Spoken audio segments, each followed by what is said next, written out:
안녕하세요. 강도원 집사입니다. 오늘 분위기가 이렇게 될 줄 몰랐는데 그냥 식사 하실 분들은 식사 하시고 또 과자 드실 분은 과자 드시고 담소 나누실 분들은 담소 나누시면서 가볍게 진행하는 게 어떨까 싶습니다. 오늘 네?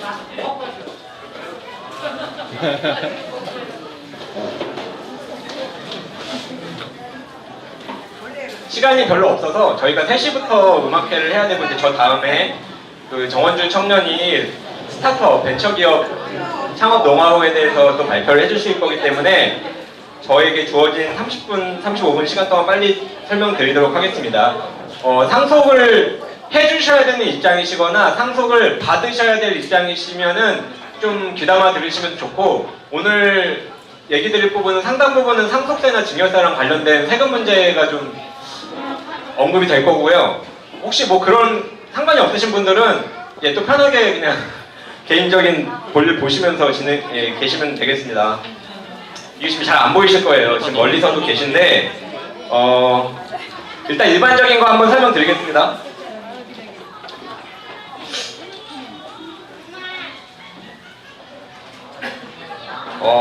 화면이 좀 작은데 제가 말로 설명드릴게요. 그 상속 비율인데 이거는 정말 기본적인 건데 제가 저번에 작년에 그 1차 강의할 때도 한번 설명을 드렸었는데 그냥 간단합니다. 자식들은 1대1, 자식들은 균분 상속이고 배우자는 50% 가산. 그래서 만약에 자녀가 둘이다. 저희 집이 둘이거든요. 저희 형하고 저랑. 그 배우자가 있다. 근데 만약에 아버님이 돌아가시거나 어머님이 돌아가시면 상속 비율은 자녀들은 1대1, 배우자는 1.5. 그럼 다 더하면 1.5, 1이니까 이제 산수를 하시면 되죠. 3.5죠. 다 합하면 3.5분의 배우자는 1.5. 3.5분의 저는 1. 3.5분의 1이면 7분의 2니까 대충 30% 되죠. 뭐 자녀가 3명이다. 그러면 1.5 대 1 대 1 대 1이니까 다 합하면 4.5분의 1. 제가 만약에 여동생이 한 명 더 있다. 저 말고 저희 위에 형이 있고 여동생이 있다. 근데 부모님 중에 한 분이 돌아가셨다. 그러면 4.5분의 1 그러면 9분의 2가 되니까 대충 20% 정도. 이거는 기본적인 거니까 좀 상식적으로 알아두시면 좋을 것 같아요. 그래서 그 이하 무슨 뭐 상속순위 이런 거 있는데 그런 거는 별로 중요하지 않으니까 넘어가겠습니다. 그리고 상속세 부과 대상이 있는데 좀 복잡한데 그냥 중요한 것만 설명드릴게요. 상속세는 비율이 일단 1억 원 이하는 10%예요. 1억 원 이하는 10%. 그 다음에 누진적으로 올라가요. 1억 원까지는 10%. 근데 1억 원부터 5억 원까지는 20%. 그 다음 30%. 올라가는데 예를 들어서 부모님이 물려주신 재산이 5억이다. 그러면 상속세가 1억까지는 10%니까 1,000만 원이에요. 1,000만 원. 1억까지는 1,000만 원. 그리고 이제 2억부터 5억까지는 20%니까 4억이야. 4억이 20%면은 8천만 원이죠. 그러면 1억까지 1,000만 원, 2억부터 5억까지 8천만 원 더하면 9천만 원이 되는 거예요. 그래서 누진적으로 올라간다고 생각하시면 되고 그냥 대충 머릿속으로 대충 5억 이상 이하면 대충 한 20% 내면 된다. 5억 이상이면 한 30% 올라갈 수 있다. 한 20% 정도 생각하고 계시면 됩니다. 근데 공제 항목이 있어요. 공제 항목. 공제 항목이 뭐냐면 이거는 상속세를 부과하지 않는 구간. 뭐냐면 그 전에 먼저 이거를 말씀드릴게요. 만약에 어떤 할아버지나 할머니가 돌아가셨다. 그러면은 자녀들 입장에서 자녀가 3명이에요. 그러면은 장남이 이제 내 것만 상속세 신고하면 되겠다. 혹은 장녀가 내 것만 상속세 신고하면 되겠다. 이게 아니고 우리나라는 어떤 제도냐면은 한꺼번에 신고해야 돼요. 자녀들 다 모아가지고 한꺼번에 신고하는 거지. 내 것만 신고하고 끝나면 되겠지. 이게 아니에요. 그래서 누가 돌아가시면은 그 돌아가신 분이 갖고 있는 재산을 다 조사해가지고 한꺼번에 상속세를 신고하는 거고, 그래서 그 돌아가신 분 재산 중에 공제할 거를 빼는 거예요. 그래서 만약에 돌아가신 분 재산이 5억이다. 5억인데 여기 지금 화면에 좀 잘 안 보이실 텐데 무조건 2억은 공제해줘. 무조건 2억. 기초공제가 2억이고 자녀 한 명당 5천만 원 공제해주고, 좀 복잡한 게 있는데 그냥 통틀어서 5억이 무조건 공제돼. 5억. 그 다음에 5억이 공제되고 배우자가 있으시다. 그러니까 돌아가셨는데 배우자가 살아계신다. 그러면 추가 5억, 최소 5억이 돼요. 그래서 5억, 5억을 합하면 10억.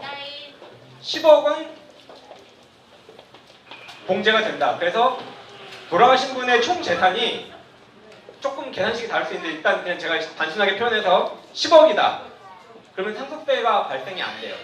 원칙적으로. 10억 이상이면 상속세가 발생하는데, 여기서 말하는 10억은 예전에 10년 내에 증여한 재산도 포함되는 거거든요. 근데 이거는 좀 약간 복잡하니까 제가 그냥 일단 10억이라고 표현을 할게요. 10억이면은 상속세를 안 내게 되고, 또 공제된 것 중에 좀 알아두실 만한 게, 만약에 부모님하고, 그러니까 그 돌아가신 분하고 같이 모시고 살았다. 모시고 살다가 그 부모님이 돌아가셨는데 내가 무주택자다. 그러면은 그 주택을 상속받으면, 그게 이제 부모님 명의셨어요. 돌아가신 분 명의셨는데 모시고 살다가 10년 이상 모시고 살다가 돌아가셔서 내가 그거를 상속을 받으면 6억 한도로 공제가 돼요. 우리나라는 그 1가구 1주택을 되게 좀 제도적으로 많이 권장하잖아요. 그 이상이면 세금에서 많이 손해를 보는데 상속세도 마찬가지예요. 무주택자가 1주택을 상속받으면 6억까지 공제가 된다는 거 그냥 참고로 알아두시면 되고요. 증여세 말씀드릴게요. 그러니까 증여세를 왜 말씀드리냐면은 상속을 할 때 상속을 해주시는 입장도 그렇지만 받는 사람도 마찬가지인데, 상속을 받는 게 나을지 증여를 받는 게 나을지 좀 고민하게 되거든요. 상속을 또 해주는 게 나을지 증여를 해주는 게 나을지. 그래서 항상 같이 얘기가 되는데, 증여세율은 상속세율하고 기본적으로 똑같아요. 아까 말씀드린 그 비율이 그대로 똑같이 적용됩니다. 근데 문제는 여기 밑에 보시면은 증여세는 공제 항목이 되게 적어요. 되게 적고, 상속세는 아까 말씀드렸듯이 기본적으로 5억 플러스 배우자 5억 해서 10억이 기본적으로 공제가 들어가는데, 증여세는 그게 아니고 딱 크게 두 가지밖에 없어요. 배우자는 6억, 자녀는 5천만 원. 자녀나 손주는 5천만 원 공제가 들어가고, 크게 두 가지밖에 없어요. 그래서 근데 이건 10년 주기예요. 10년 주기. 10년, 만약에 2011년에, 지금부터 11년 전이죠. 내가 부모님한테 5천만 원어치 증여를 받은 게 있어요. 만약에 2011년에. 근데 이제 11년이 지난 지금 와서 또 5천만 원짜리를 또 증여받으려고 하면 또 증여세가 붙지 않아요. 5천만 원까지는. 왜냐면 10년 동안 5천만 원이니까 10년 전 거는 과세가 되지 않기 때문에 그때도 5천만 원, 그 10년 지나고 나서 또 5천만 원 비과세로 공제를 증여를 받을 수 있습니다.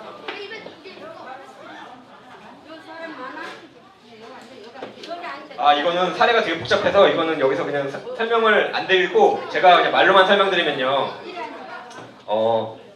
이런 생각을 해보실 수 있잖아요. 만약에 내가 가지고 있는 재산이 있는데 나중에 뭐 우리는 다 누구나 하늘나라를 가니까 하늘나라 갈 때 상속을 해주는 게 세금이 덜 나올까? 아니면 지금 증여를 해주면 세금이 덜 나올까? 뭐가 더 세금이 많이 나오지? 고민을 한번 해보실 수도 있는데, 아주 단순하게 표현하면 증여세가 더 많이 나와요. 당연히. 왜냐면 아까 말씀드렸듯이 공제 항목이 증여세는 별로 없고 상속세는 많거든요.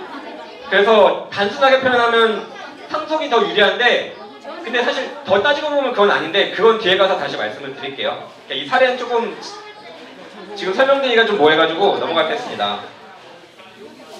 그래서 좀 개별적인 문제들을 말씀을 드릴게요. 이게 이제 무슨 문제냐면요. 우리 부모님들 아니면 어르신들 중에 이제 재산을 갖고 있는데 A, B, C 자녀가 있는데 A한테만 먼저 뭐 땅이든지 부동산이든지 뭔가 물려주고 싶으신 분이 있을 수 있잖아요. B, C는 나중에 뭐 더 나중이나 혹은 상속할 때 받도록 하고, A는 뭐 특별히 나한테 좀 효도를 잘했다던가, 그래서 지금 당장 많이 주고 싶은 생각이 있으실 수 있는데, 이제 그거를 뭐 생전 증여라고도 표현하고 특별 수익이라고도 표현하는데, 문제는 만약에 생존 증여를 많이 주게 되면 나중에 자녀들 간의 소송이 발생될 수 있어요. 유류분이라고 표현하는데, 예를 들어서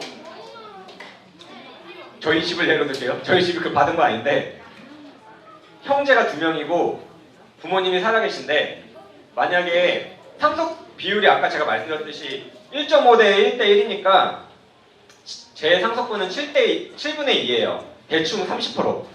그러면은 나중에 만약에 아버지가 먼저 돌아가시든지 어머니가 먼저 돌아가셨을 때 그분이 갖고 계신 재산의 30%는 제 몫으로 법적으로 인정이 되는데, 만약에 지금 갖고 있는 재산이 만약에 저희 부모님이 7억이라고 가정할게요. 7억 쉽게 7억에서 그럼 7분의 2니까 저는 2억을 보장받을 수 있는데 7억 중에 6억을 저희 형한테 다 줘버렸어요. 지금 뭐 아파트 6억짜리를 저희 형한테 줬어요. 그러면 남는 재산이 1억밖에 없잖아요. 그러면은 나중에 상속을 이제 받게 되죠. 7억 중에 6억은 이미 장남한테 줘버렸고, 혹시 두 분 중에 이제 돌아가셔가지고 1억이 남았어요. 1억을 이제 각자 상속분대로 7분의 2씩만 나눠 갔는데, 아까 제가 말씀드렸다시피 원래 상속분은 제 법정 상속분은 7분의 2. 그럼 원래 증여를 안 해주셨으면 그 6억짜리를 장남한테 안 주고 7억을 그대로 갖고 계셨으면 저는 2억을 받을 수 있는데, 지금 와서는 그보다 훨씬 못 미치는 금액을 받게 되고, 그러면 이제 제가 이제 형한테 소송을 할 수 있게 돼요. 제가 받을 수 있었던 7분의 2, 그 2억 중에 50%, 1억 원까지는 법에서 보장을 해주거든요. 50%까지는. 그래서 제가 7분의 2, 2억은 법정 상속분인데 그 중에서 50%까지는 법이 보장해주니까 1억을 받아야 되는데 1억을 못 받았다. 그럼 못 받은 금액만큼 저는 저희 형한테 소송해서 제가 받을 수가 있어요. 그래서 그걸 유류분 소송이라고 하는데, 이게 되게 많거든요. 형제 자매들 간에. 그래서 혹시 어르신들 간에 어떤 특정 자녀가 좀 더 예쁘고 효도를 많이 했다고 하더라도 그 다른 자녀들의 법정 상속분의 50%를 침해하면서까지 증여를 해주시면 자녀들 간에 소송이 일어날 가능성이 좀 높다는 거를 좀 알고 계셔야 될 것 같아요. 사실 그런 좀 상담이 심심찮게 좀 들어오는 게 있고요. 그래서 이거를 유류분 소송이라고 하는데, 유류분 청구 소송이라고 하는데, 유류분 청구 소송은 기한이 1년이에요. 1년. 돌아가신 날로부터 1년. 1년 내에 소송을 제기하지 않으면 영원히 이제 할 수 없는 거니까, 만약에 누가 돌아가셨다고 했을 때 내 지분이 침해된 것 같다 싶으면 1년 내에 무언가 해결을 하셔야 돼요. 그리고 만약에 아까 저희 집의 사례를 예로 들었을 때, 만약 부모님이 저희 형한테 뭐 6억짜리를 증여를 해줬다고 말씀드렸는데, 그게 1990년이든 2000년이든 2010년이든 상관없어요. 과거에 몇십 년 전 거든지 상관없이 다 유류분 대상이 돼요. 반환 대상이 돼요. 그래서 요새 10년보다 더 이전, 그러니까 지금으로부터 2012년보다 더 이전, 뭐 2010년, 2000년에 증여해준 거는 유류분 소송을 할 때 대상이 아니다, 뭐 이렇게 생각하시는 분이 있는데, 저도 그런 상담을 받아본 적이 있는데 그건 아니고요. 형제자매 간에 미리 증여해준 거는 10년 전 거, 20년 전 거, 30년 전 거 상관없습니다. 근데 다만 1978년 이전에 증여해준 그거는 상관없어요. 그거는 유류분의 대상이 아니에요. 왜냐면 유류분 제도가 1978년에 생겼거든요. 78년인지 79년인지 헷갈리는데, 그 전에 증여 받으신 건 상관없고, 예.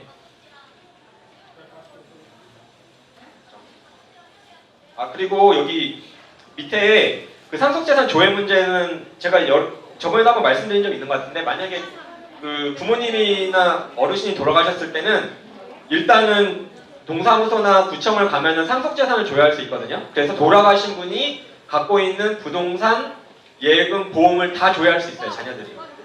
그래서 지금도 혹시 안 해보신 분이 있으면은, 이게 기한이 있는데 기한이 언제까지 제가 잘 모르겠는데 해보실 수 있거든요. 그래서 혹시 뭐 부모님이 말씀 안 하시고 계셨던 재산이 있을 수도 있으니까 요거는 한번 좀 해보시면 좋고, 하여튼 항상 누가 돌아가시면 이거는 꼭 해보시기를 권고를 드립니다. 그 다음에 이것도 아마 상식적으로 아시는 분들이 많을 텐데, 가지수가 세 가지예요. 그냥 우리가 일반적으로 생각하는 상속이 있고 한정승인이라는 게 있고 상속포기가 있는데 상속포기는 다들 상식적으로 아실 거예요. 그러니까 부모님이 남기신 재산이 거의 없고 오히려 빚만 많다. 그러면 이제 상속 포기를 해야 되죠. 상속 포기를 할 때는 중요한 거는 내가 포기한다고 해서 끝나는 게 아니고 내 후순위가 있어요. 뒤에 사촌이나 삼촌이 막 있단 말이에요. 그래서 상속 포기를 할 때는 그 내 후순위 사람들한테 그게 넘어가거든요. 다 같이 해야 돼요. 다 같이. 그 사촌들까지 다 한꺼번에 상속 포기를 해야 된다는 거 참고하시고 3개월 내입니다. 3개월. 그리고 한정승인도 3개월인데 한정승인은 뭐냐면은 뭐 이런 거죠. 어떤 부모님이 돌아가셨는데 아파트가 6억이에요. 근데 그분이 사업을 해가지고 사업상 채무가 뭐 10억이다. 그러면은 6억 재산은 부동산은 있는 것 맞고 근데 채무가 또 10억이 있다. 그러면은 같이 상속하는 거예요. 같이 상속하되 내가 질 책임은 6억까지만. 왜냐면 나는 아파트 6억짜리만 받았으니까 누가 아버지나 어머니한테 채권이 있는 사람이 소송을 나한테 걸더라도 내가 책임질 범위는 딱 6억. 그럴 때 한정승인이라는 걸 하는 거거든요. 그러니까 재산도 있고 빚도 있을 때. 그리고 여기 밑에 예, 이건 넘어가도록 하겠습니다. 그 성년의결준 제도라는 게 있는데 이거는 그냥 참고 삼아 말씀드릴게요.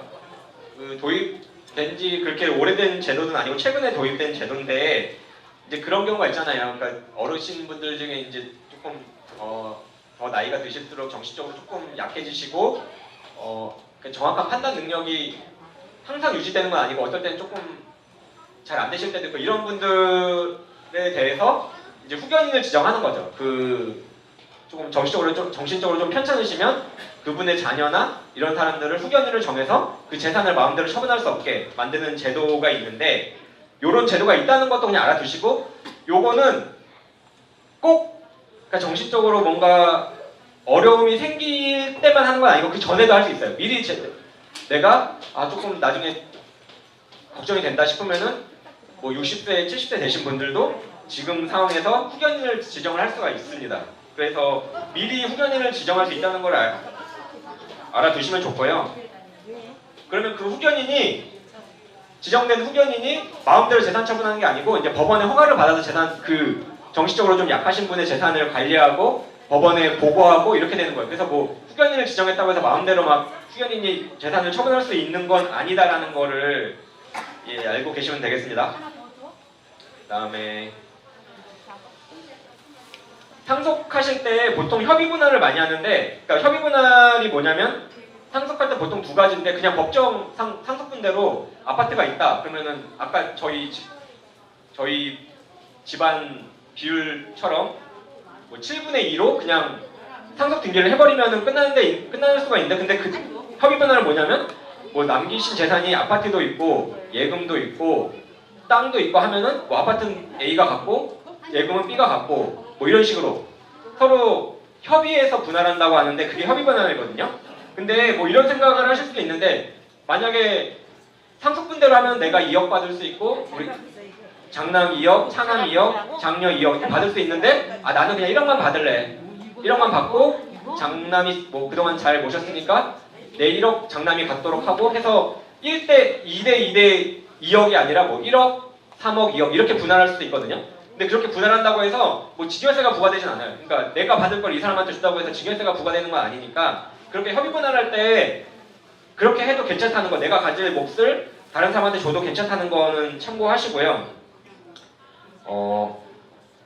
다른 거 조금 어려운 문제는 조금 넘어가고 근데 이제 상속을 받으실 때 상속세만 있는 게 아니거든요. 그게 부동산 같은 경우는 취득세를 내야 되잖아요. 그러니까 내가 소유권을 갖게 되면 근데 이게 좀 비율이 3.16%예요. 그래서 취득세도 되게 크거든요. 부동산 상속을 받을 때. 그래서 상속세뿐만이 아니라 취득세도 항상 염두를 해두셔야 되고 그 아까 뭐 1가구 1주택 그 상속 공제를 말씀을 드렸는데 세금에서도 공제 항목이 있어요. 그래서 여기 보시면은 잘 안 보이실 텐데 1가구 그러니까 내가 무주택인데 주택을 상속받게 되면 거기에 대해서 취득세 중에 3.16%가 아니라 2.2%를 감면받아서 거의 한 1% 정도만 내면 되거든요. 그래서 만약에 5억짜리인데 어떤 아파트가 5억짜리다. 근데 내가 무주택이어가지고 내가 그걸 상속받게 되면은 2% 취득세 감면되면 1,000만 원이잖아요. 그거 되게 큰 돈이거든요.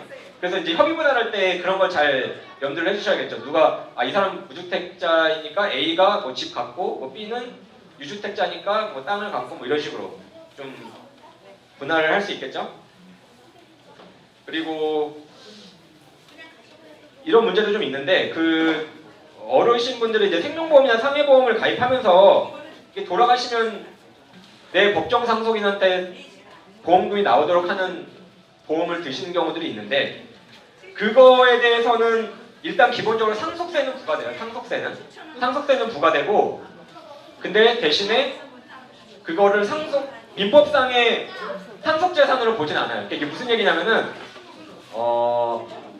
상속인이 그 보험금의 수익자 보험금 청구권자가 나로 지정돼 있었다. 부모님께서 가입하신 보험인데 돌아가셨을 때 나랑 형제들로 보험금 청구권자가 지정돼 있었다. 그러면 이거는 내 돈이기 때문에 상속재산에 포함은 안 돼요.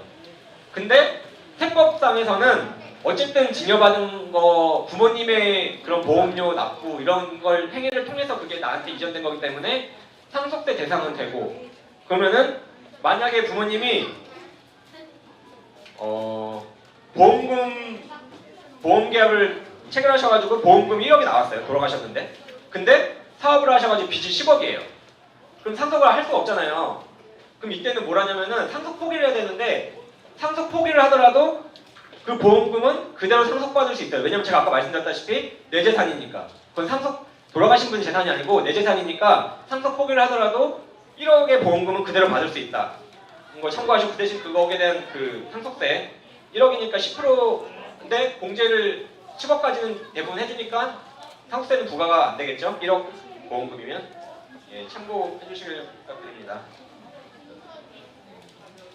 그리고 자녀들 중에 이제 해외에 가 계신 분들 있잖아요. 이거는 그냥 간단하게 말씀드릴게요. 자녀가 해외에 있더라도 그러니까 외국 국적자나 외국 영주권자든지 상속세는 납부해야 돼요. 왜냐면 돌아가신 분이 한국에 있는 이상 그 부모님이나 그 돌아가신 분이 한국에 있는 이상 상속세는 그대로 납부하고 대신에 공제 항목은 똑같이 적용돼요. 다. 내 자녀가 외국에 있더라도 내가 한국에 있었고 내 재산이 상속되는 거기 때문에 제가 만약에 하늘나라 간다 하면은 대한민국에서는 공제 항목을 모두 인정해 준다는 거죠. 근데 증여의 경우에는 조금 달라요. 증여의 경우에는 공제가 안 돼요. 그러니까 지금 만약에 누가 자녀분들 중에 어디 미국에 있다. 근데 내가 그 미국에 있는 자녀한테 지금 맞다. 내가 알기로는 5천만 원까지 10년당 5천만 원까지 자녀한테 증여 공제가 가능하니까 지금 5천만 원 예금을 좀 증여해줘야지 하는데 공제가 안 돼요. 왜냐하면 증여세상으로는 증여 받는 사람이 외국에 있으면은 공제를 안 해주거든요. 그러니까 이게 조금 그 애매한 문제가 있는데 이거는 정확히 알고 계실 필요가 있고요. 네. 그 다음에 손주한테 상속하는 경우도 있잖아요. 증여하거나 그러니까 자녀를 건너뛰어서 손주한테 다이렉트로 해주는 경우에 세금이 30%가 할증됩니다. 30%. 근데 금액이 20억 초과하면은 그러니까 미성년자이고 20억 초과하면 40%까지 할증되는데 이거 참고하시고 이것도 조금 복잡한 문제긴 한데 만약에 우리 부모님이 유언장을 쓰셨는데 뭐 이런 재산이 뭐 이게 있는데 나는 이 중에 5억 원어치 재산이 있는데 이 중에 2억 원어치는 장남, 차남이 아니라 손주한테 바로 물려주고 싶다. 유언장에 그렇게 쓰셨다고 가정을 하면은 그 2억에 대해서는 공제가 안 돼요. 상속세에서. 아까 제가 말씀드렸잖아요. 상속세에는 10억까지 공제가 된다고. 근데 다이렉트로 손주한테 줘버리면은 그 경우에는 공제가 안 되고 그래서 2억에 대해서는 그대로 상속세를 내야 돼요. 손주한테 상속해주는 경우에는. 그래서 그 차이점이 있는 거를 좀 알아두시면 좋고요. 그리고 또 이런 생각하실 수 있잖아요. 마지막 문제인데 상속세 낼 것이 없는 경우도 있잖아요. 그러니까 만약에 부모님이 남기신 재산이 10억이다. 그럼 10억은 대부분 다 공제가 되거든요. 아까 말씀드렸듯이 최소 10억 정도는 공제가 되니까 그러면 신고를 안 해도 되지 않나? 이런 생각을 하실 수 있는데 그게 반은 맞고 반은 틀리거든요. 그러니까 일단 신고를 안 한다고 해서 불이익은 없어요. 어차피 상속세를 낼 게 없으니까 불이익이 없는데 근데 이제 상속세 부과가 안 되는 게 맞는지, 그러니까 공제 10억까지 되는 게 맞는지는 이제 세무사 상담은 좀 받아보실 필요는 있고, 근데 문제는 상속 재산에 부동산이 포함되어 있으면 좀 얘기가 달라져요. 왜냐면은 그 다들 잘 아시다시피 그러니까 부동산 매매할 때 양도소득세가 많이 발생되잖아요. 근데 상속을 받았는데 신고를 안 해버리면 내 취득가액이 없어져 버려요. 없고 부모님 취득가액으로 돼버리니까 그 예전 취득가액이 돼버리니까 나중에 양도소득세가 엄청나게 부과될 수가 있거든요. 그러니까 상속을 받으셨을 때 상속세 부과 대상이 아니다고 하더라도 다 공제가 돼서 상속세 낼 게 없다 해도 일단 감정평가를 해가지고 부동산의 경우에는 신고를 하시는 게 좋아요. 그래야 내가 나중에 그걸 팔 때 양도소득세에서 감면을 받을 수 있는 거니까 그거를 좀 참고를 해두시면 좋겠습니다.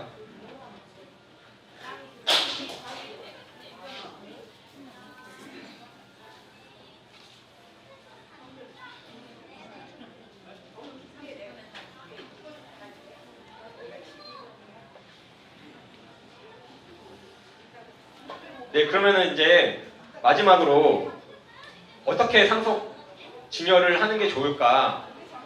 사실 여기에 뭐 뚜렷한 해답은 없습니다. 뭐 다 아시겠지만 뚜렷한 해답은 없고 아까 설명을 드렸는데 단순하게 그냥 현 시점에서 내가 가진 예를 들어서 10억이 있다. 10억을 증여하는 경우랑 상속을 시켜주는 경우랑 비교하면은 당연히 상속세가 더 유리해요. 왜냐면은 10억까지 공제가 되니까 상속세는 0. 근데 증여 공제 대상이 되게 적잖아요. 항목이 적다 보니까 증여세는 많이 나오거든요. 단순하게 보면은 그런데 문제는 증여세의 경우에 아까 말씀드렸다시피 배우자는 10년 주기로 6억, 자녀는 10년 주기로 5천만 원 공제가 되나 보니까 그러면은 앞으로 조금 더 오래 사실 걸로 예상이 되시면은 5천만 원 증여해주고 10년 지나고 또 5천만 원 증여해주고 이런 방법을 생각해 볼 수 있거든요. 그리고 증여를 한 게 10년 이전이다. 만약에 제가 2011년에 부모님한테서 증여를 받은 게 있어요. 근데 지금 2022년이잖아요. 그 당시에 증여세를 냈을 텐데 지금에 와서 만약에 제가 상속을 받는다고 했을 때 그 10년 이전에 증여된 거에 대해서는 상속세를 계산할 때 고려를 안 해요. 그러니까 좀 복잡한 계산식이 있는데 어쨌든 10년 이전에 증여를 해줬던 거는 만약에 현 시점에서 상속세를 부과할 때는 고려하지 않는다. 그래서 이제 더 옛날에 증여하면 증여할수록 유리한 건 있어요. 상속세 그 계산 방식에서 유리한 게 있고 또 지금 또 이런 한편에 이런 거 있잖아요. 지금 이게 뭐가 재산 가치가 늘어나는 것 같아요. 어떤 뭐 부동산이든지 주식이든지 저거 가치가 내가 갖고 있는 건데 막 늘어날 것 같은데 하면은 지금 또 물려주면은 나중에 가치가 다 올라서 물려주는 것보다는 증여세를 지금 내는 게 차라리 낫겠다 그런 생각을 하실 수도 있잖아요. 그것도 또 맞는 얘기거든요. 그래서 이런 점들이 있다는 거를 좀 참고를 하셔가지고 증여랑 상속 중에 선택을 하셔야 되는데 그러니까 이 복잡한 사례는 지금 설명드릴 건 아닌데 그냥 제가 간단하게만 말씀드리면은 어떤 똑같은 재산에 대해서 11년 전에 증여했을 때 10년 전에 증여했을 때 여기서 11년 전이라는 건 돌아가시기 11년 전 10년 전 그리고 아예 증여하지 않고 그냥 그 똑같은 재산을 내가 계속 갖고 있다가 돌아가셨을 때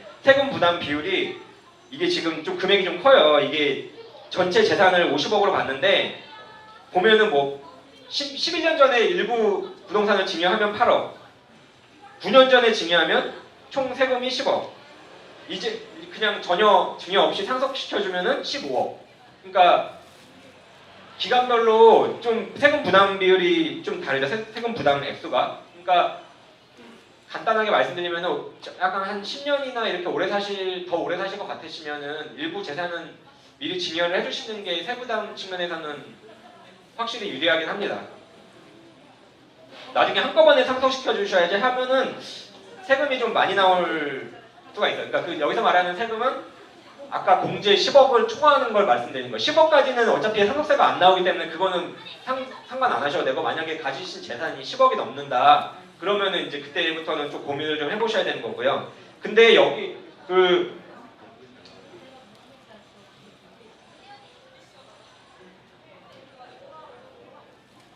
이것도 뭐 사례를 설명드리기보다는 이거는 뭐냐면은 그러니까 증여를 해줬는데 그분이 뭐 건강이 좀 안 좋으셔가지고 2년 후에 돌아가셨다. 그러면은 이제 좀 손해를 많이 볼 수가 있어요. 그러니까 왜냐면은 증여세를 먼저 냈고 2년 만에 돌아가셔가지고 상속을 또 받는데 상속 어차피 이전에 만약에 돌아가신 걸 알았다면 상속세는 공제 항목이 많잖아요. 그러니까 그걸 기다렸다가 공제 항목을 많이 받는 게 낫지. 이제 지금 순간에 증여를 받아봤자 세금만 많이 나가는 거거든요. 그러니까 2년 만에 돌아가시게 되면 증여세가 일부 부동산을 증여해주는 게 좀 불리할 수 있다. 그거를 좀 참고를 하시면 되겠습니다.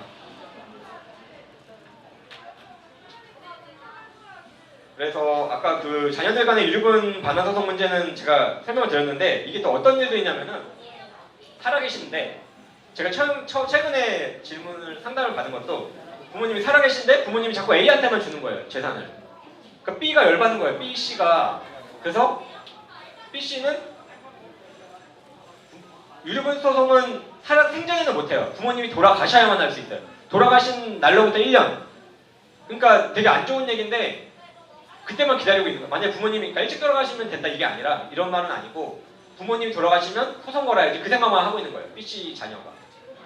그래서 좀 돌아가시지도 않았는데 서로 분란이 막 생기고 이미 생기고 그런 문제들이 있거든요. 그러니까 좀 이거는 정말 심각하다는 걸 알고 계셔야 될 것 같아요. 그 유류분 소송이 성자간에 많이 생기거든요. 그리고 요거는 그냥 넘어가고 그 신탁 상품이 있거든요. 신탁. 만약에 그냥 우리 어르신이 이렇게 보셨을 때 얘한테 물려주면은 지금 다 증여를 해줘버리면 효도를 안 할 것 같은 생각이 든다던가 아니면 뭔가 돈을 다 써버릴 것 같다. 좀 이런 걱정이 있으시면 은행이나 증권사에서 요새 이런 신탁 상품을 많이 만들어놨어요. 그래서 지금 어떤 은행의 경우에는 그러니까 뭐 은행하고 계약을 체결할 때 내 돈을 일단 맡겨요. 은행에 맡기는데 맡기면서 요 돈은 내 자녀가 유학 가거나 뭐 결혼하거나 자녀를 출산하거나 요럴 때 얼마씩 주라고 계약 조항을 넣을 수가 있는 거예요. 그래서 조금 자녀가 더 계획성 있게 쓸 수 있도록 하게 하는 거죠. 그거는 자녀가 어떻게 원한다고 해서 조건을 못 바꿔요. 이미 그 돈을 맡길 때 계약을 체결버리기 때문에. 그래서 어떤 그런 조건을 걸 수 있다. 뭐 결혼, 유학, 뭐 대학 비용, 학비 뭐 이런 조건을 걸 수 있는 상품이 있고 또 이런 상품도 있어요. 그러니까 그 자녀가 효도하는 걸 조건으로 해서 그 신탁을 해서 효도를 제대로 안 하고 하면은 그 재산 물려줬던 거를 돌릴 수 있는 그런 상품도 있어요. 신탁 상품도 있고 하니까. 근데 대신 이게 왜 이런 상품이 왜 있냐면요. 내가 그냥 자녀한테 줘버리면 다시 증여는 되돌릴 수가 없거든요. 한번 하면은. 그래서 신탁이라는 거는 뭐냐면 실질적인 소유권은 내가 아닌데 난데 실질적인 소유권은 난데 외부적인 소유권은 은행한테 넘기는 거거든요. 그 등기부등본상으로는 어떤 A라는 주택의 소유권자는 은행으로 나오는 거예요. 돈도 마찬가지예요. 돈도 그 예금을 신탁을 해버리면 겉으로 보기에는 은행 건데 사실은 둘 사이 관계는 내 거고 그런 관계에서 이제 은행이 외부적인 대외적으로 소유권자가 돼가지고 맡긴 사람, 위탁자의 그런 요구사항에 맞게 그 돈을 처리하는 거죠. 아무리 그 수익자인 자녀가 뭐라고 하더라도 이의를 제기하더라도 돈을 안 줘요. 계약상 그 명시된 사항이 아니면. 그리고 이제 지금 이 부분은 앞서 말씀드린 거는 이제 증여를 어떻게 할 것인가 이런 부분 좀 말씀드린 건데 그 상속하실 때 아까 유류분 이렇게 강조를 했는데 저는 개인적으로 유언장을 꼭 작성하시기를 좀 권하는데 이게 왜냐면은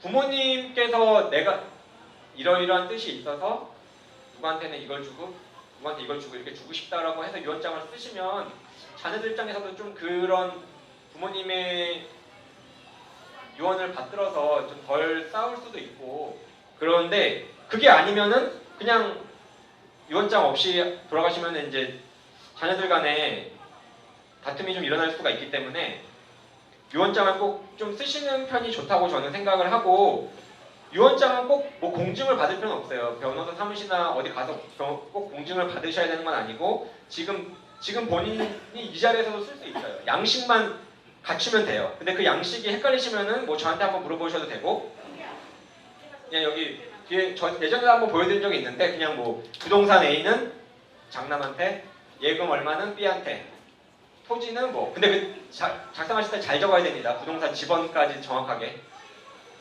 뭐 땅 지번까지 정확하게 좀 적으시고, 날이 나거나 지장 찍으셔야 되고, 서명은 안 되고. 그래서 이런 내용을 자녀들에게 좀 설명을 해주면 좋을 것 같아요. 그래야지 서로 다툼이 안 생기고 또 화목한 가족관계를 유지하니까요. 그래서 요새는 또 이런 것도 있어요. 은행에서 유언장에 대해서 공증도 받아주고 대신 해주고 보관도 해줘요. 자기네 금고에다가. 그래서 그리고 또 요새 이렇게 하시는 분들이 많아요. 예전에는 그냥 저희가 어르신들은 대부분 아무 말 없이 돌아가시거나, 아니면은 뭐 개인적으로 유언장을 조금 간단하게 쓰시는 경우가 좀 종종 있었고 한데, 요새는 더 체계적으로 아까 말씀드린 신탁상품도 그렇고 이런 유언장 보관 서비스도 그렇고 이런 식으로 더 좀 정확하고 체계적으로 하시려는 분들이 많다는 거 참고해 주시면 좋고요. 예, 유언장은 아까 설명드렸고, 예, 시간이 다 됐네요. 요약해서 말씀드리겠습니다. 상속해주는 입장에서는 미리 증여하실 거라면, 지금 현 시점에서 증여하실 거면은 다른 자녀의 유류분, 다른 자녀가 원래 받을 수 있는 상속분의 50%를 침해하지 않도록 하셔야 아주 좋고요. 침해하는 순간 안 들어가셔도 그 순간부터 이제 싸움이 나기 시작해요. 왜냐면 사람 다 알아보거든요. 지금 A한테만 막 많이 물려줬다, 내 거 침해당한 것 같다, 이렇게 상담 받고 하면 이제 이미 그때부터 사이가 벌어질 수 있으니까. 그리고 유언장을 좀 써두시는 게 좋고, 자녀 손주에 대한 증여의 경우에는 그 10년 주기 공제를 좀 활용하실 필요가 있고요. 그리고 이제 신탁 방식도 좀 전에 말씀드렸는데, 예, 그런 것도 한번 생각해 보실 필요가 있고, 상속 받으시는 입장에서는 항상 돌아가신 분의 전체 재산을 동사무소나 구청 가셔가지고 확인해 보실 필요가 있고, 또 반대로 이제 내 몫이 침해된 게 있는지, 내 유류분이 침해된 게 있는지 그 1년 기한 동안에 좀 상담을 받아보시는 게 좋고, 그리고 이제 분할 상속하실 때, 협의 분할하실 때는 형제 자매들끼리 모여서 이렇게 서로 나눠 그래 그럼 내가 집이 필요하니까 너는 집, 뭐 너는 땅, 뭐 이렇게 할 게 아니고 세무사랑 좀 상담을 하셔가지고 가장 절세에 도움이 되는 게 뭔지, 잘못하면은 공제 받을 수 있는 것도 못 받고, 아까 뭐 말씀드렸듯이 1가구 1주택 그런 공제사항도 있는데 그냥 뭐 그런 거 상관없이 막 하다가 괜히 막 증여세나 취득세 엄청 나올 수 있으니까, 어떤 시나리오별로 A가 이걸 갖고 B가 이걸 갖고 했을 때 어떻게 세금이 어떻게 달라지는지를 좀 얘기를 해보고 상담을 받아가지고 결정을 하시기를 부탁드립니다. 지금 시간이 없어서 오늘 질의응답은 못할 것 같고요. 감사합니다. 이상 마치겠습니다.